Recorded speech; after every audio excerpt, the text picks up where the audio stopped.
Assalamualaikum warahmatullahi wabarakatuh. Hai, perkenalkan nama saya Ajeng Novita Dewi, kelas 9 dari SMP Muslimin Panyaungan. Di sini saya akan menceritakan hasil reviewan saya. Langsung saja kita ceritakan. Jadi, ada seorang raja bernama Hayam Wuruk.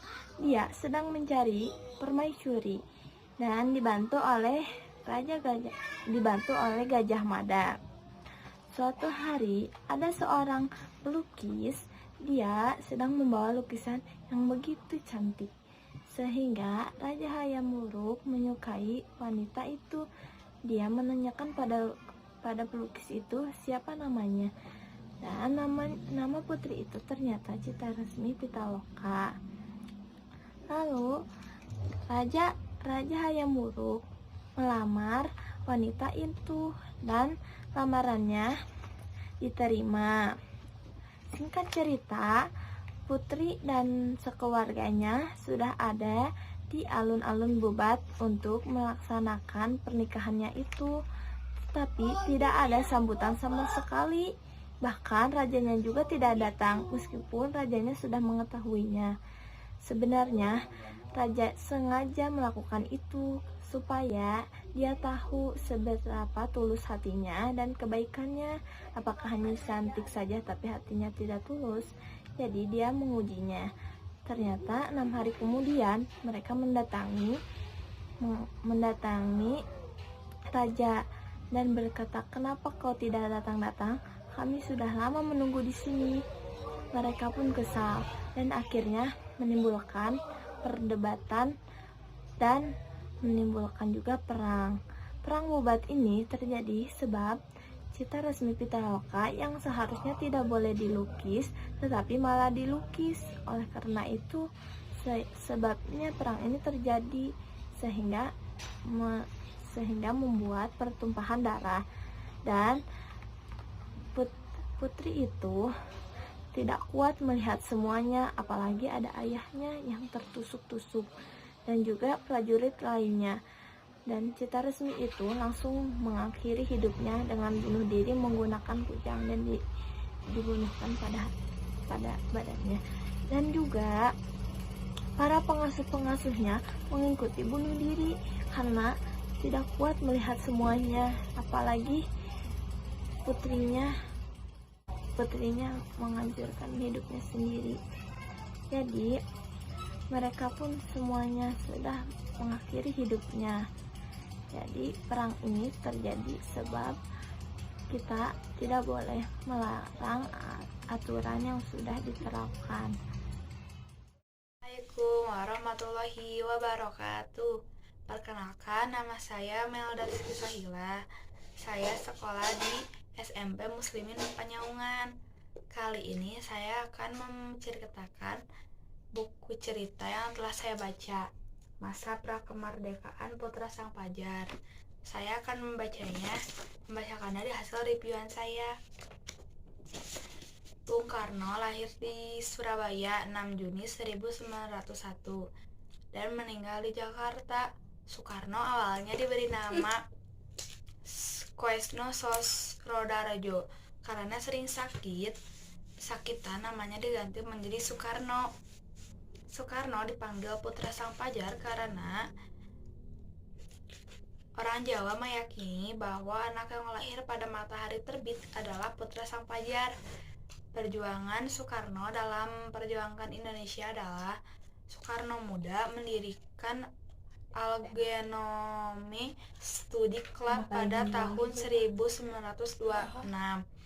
yang setahun kemudian menjadi Partai Nasional Indonesia. Akibat tindakan ini, Soekarno ditangkap pada tahun 1929 dan dibebaskan pada tahun 1931. Setelah keluar dari penjara, Bung Karno sudah kembali pada kesibukannya. Dengan lincah, ia meloncat dari satu panggung ke panggung lain, dari satu pertemuan ke pertemuan lain. Dari semua itu, ada satu peristiwa yang senantiasa melekat dalam benaknya, yaitu ketika ia diundang menjadi tamu kehormatan pada Kongres Indonesia Raya di Surabaya. pada 1 Januari 1932. Ini merupakan pertemuan pertama yang dihadirinya setelah keluar dari penjara. Kongres itu merupakan panggung kekuatan nasional Indonesia, baik yang kooperasi maupun non-kooperasi. Pencetusannya adalah PPKI. Sebenarnya sejak 2 tahun yang lalu, kongres itu akan diadakan, namun urung karena banyak terjadi pertentangan paham dan politik PPKI. Salah satunya adalah mundurnya Partai Sarekat Indonesia Islam Partai Sarekat Islam Indonesia PSII dari PPPKI pada Desember 1930. Pada 1 Agustus 1933, Karno menghadiri pertemuan di rumah Tamrin di Batavia. Ketika hendak pulang, seorang komisaris polisi berdiri menahan langkahnya di jalan raya. Ia mengulang kata-katanya pernah didengar Karno 3 tahun sebelumnya. Tuan Soekarno, atas nama Sri Ratu, saya menangkap Tuan. Malam itu Karno ditahan polisi Batavia. Tuan Soekarno, Tuan tidak berubah. Percuma saja berharap Tuan akan memperbaiki segala tingkah laku Tuan. Menurut catatan kami, Tuan hanya beberapa jam sikap baik. Sewaktu menumpang kereta api menuju Surabaya, setelah itu Tuan kembali bikin kacau kembali bikin ribut. Jelaslah bagi pemerintah Sri Ratu sekarang bahwa Tuan adalah seorang pengacau. Pada 28 Desember 1933, Gubernur Jenderal Hindia Belanda yang baru, De Jonge, mengeluarkan sebuah perintah untuk membuang Bung Karno dan keluarganya ke Flores, sebuah pulau terpencil di timur Indonesia. Sengaja mereka tidak membuang Karno ke Bovendigul. Mereka takut Karno akan mengarahkan 2.600 orang hukuman di sana. Suatu hari, Karno merasakan kepalanya berat. Ia menggigil kedinginan. Walaupun udara saat itu terasa menyengat, namun tetap saja ia pergi ke tempat itu. Beberapa hari kemudian, Karno merasa tak berdaya sekali. Ia bahkan tak sanggup bangun dari tidurnya. Tubuhnya lemas, badannya demam. Dengan panik, Inggit memanggil dokter untuk memeriksanya. Ternyata Karno terkena malaria. Berita itu sampai kepada kawan-kawannya di Jawa. Mendengar itu, Tamrin melancarkan protes kepada pemerintah Belanda. Pemerintah harus bertanggung jawab atas keselamatan diri Soekarno, katanya berapi-rapi. Ia harus dipindahkan ke tempat yang lebih layak kesehatannya, harus diperhatikan. Andaikan Soekarno mati, Indonesia dan seluruh dunia akan menuding Belanda sebagai penanggung jawab atas kejadian ini. Tidak disangka Belanda menanggapi protes itu. Mungkin mereka takut nama baiknya kembali tercoreng di mata dunia. Seminggu kemudian, mereka memutuskan memindahkan Karno. Tentu saja ke kawasan yang rakyatnya tidak berpolitik, kawasan yang termasuk daerah tertinggal Bengkulu. Wassalamualaikum warahmatullahi wabarakatuh. Assalamualaikum warahmatullahi wabarakatuh. Yang terhormat Ibu Cucu selaku pembimbing literasi serta guru-guru dan teman-teman yang saya banggakan. Puji syukur kita panjatkan kepada Allah Subhanahu wa Ta'ala yang telah memberikan rahmat dan karunia sehingga saya bisa melakukan pengambilan video ini. Perkenalkan, nama saya Denalpi Rahmawati, kelas 8A SMP Muslimin Panyaman, akan menceritakan balik kisah tentang sang ahli Melayu karya Didik di Junaidi tahun 2016. Ini saya akan menceritakan kembali tentang sang ahli Melayu karya Didik di Junaidi tahun 2016. Baik, akan saya mulai. Sore itu, matahari perlahan mulai tenggelam di balik pegunungan. Seekor tupai kecil perlahan sehabis bermain Ia melompat ke pohon dan beristirahat. Suatu menaiki batang pohon. Saya baru tahu kalau kamu dapat terbang seperti namamu. Oh, kami tidak menyebut terbang. Ujar lemut itu adalah melayang. Melayang itu kecil. Kah itu berbeda seperti terbang? Tentu saja, lemut terbang tersenyum. Tidak seperti serangga, tidak seperti burung, serangga ataupun kelelawar yang dapat terbang. Saya tidak dapat. Saya melayang di udara dengan selaput yang sebagai parasut. Maka dengan bantuan selaput itulah saya dapat bergerak ke tempat yang lebih tinggi dan mendarat dengan tempat yang lebih rendah.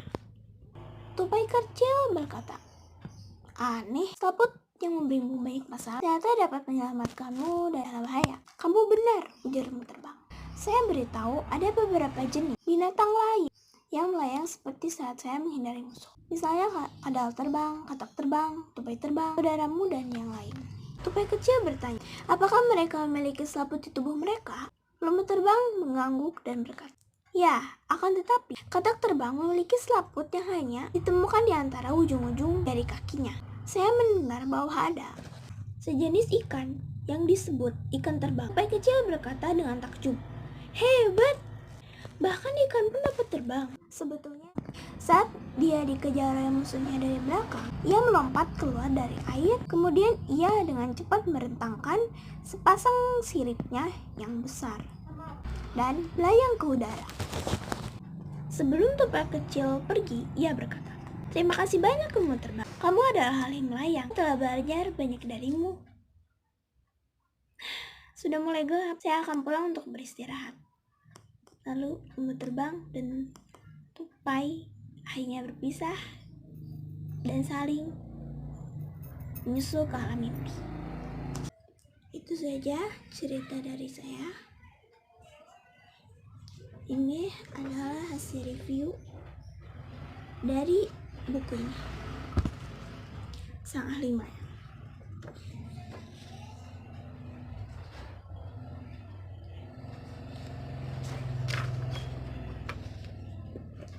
Alhamdulillah, saya telah menyelesaikan kisah Sang Ahli Melayang. Mohon maaf bila ada kata yang salah, maupun disengaja, maupun tidak. Saya akhiri. Wabillahi taufiq wal hidayah. Wassalamualaikum warahmatullahi wabarakatuh. Tampang positif dari Budia dan teman-teman. Apa yang kita berikan kepada para korban? Terus tanyalah. Budia mengusulkan sebaiknya siswa memberikan bantuan berupa pangan, pakaian atau uang. Bantuan sebaiknya diberikan semampunya saja. Bantuan dapat dikumpulkan besok pagi yang dikoordinir ketua kelas.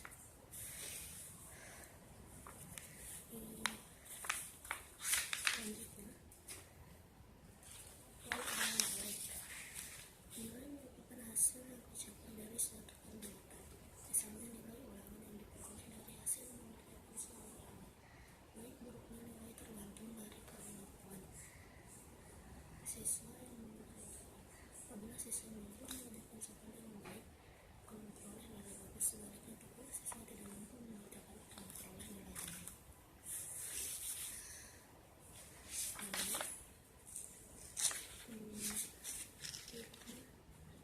Yang saya dapatkan dari buku ini kepedulian sosial sebaiknya dikendalikan sejak dini. Dengan sikap ini, seseorang silakan merasakan penderitaan orang lain. Bentuk kepedulian perlu diwujudkan dengan tindakan nyata, misalnya pemberian bantuan baik secara materi maupun non-materi. Bencana alam akan terjadi tanpa kita ubah. Kita hanya bisa mengatasinya terjadi dengan berencana, misalnya menjaga dan melestarikan lingkungan. Jika ada orang lain yang terkena bencana, kita sebaiknya membantu. Hal ini merupakan bentuk kepedulian. Sekian dan terima kasih. Assalamualaikum warahmatullahi wabarakatuh. Perkenalkan, nama saya Syahla Fadilah Ramadhani, kelas 9 dari SMP Muslimin Panyangan. Di sini saya akan menceritakan hasil reviewan saya. Pada dasarnya, kelakuan anak IPA dan anak IPS sangat berbeda jauh. Karena itu mereka tidak pernah akur.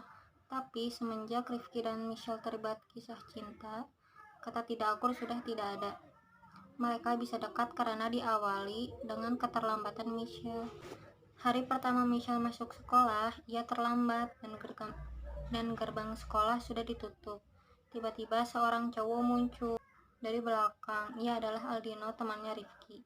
Ia membantu Michelle untuk masuk ke sekolah lewat gerbang belakang. Rifki Attila Pratama, ia anak yang suka bolos, nakal dan juga tampan, namun siapa sangka ia adalah ketua OSIS. Aldino, seorang kutu buku, tampan, pintar, dan disukai banyak guru. Diawali dengan pertandingan basket anak kelas IPA dan IPS, dan yang memenangkannya adalah anak IPS. Dan Rifki mengejek anak IPA, tetapi Aldino tidak bisa menahan emosinya dan malah menghajar Rifki. Aldino menonjok muka Rifki. Semenjak kejadian itu, Rifki mempunyai dendam untuk menjatuhkan anak IPA. Ia memikirkan cara untuk menjatuhkan anak IPA dan ia membuat acara pertandingan anak basket dan cheers. Rifki berpikir bahwa pertandingan ini akan membuat anak IPA jatuh. Pertandingan pun dimulai. Yang memenangkan pertandingan adalah anak IPS dan Rifki pun puas atas kemenangan pertandingannya.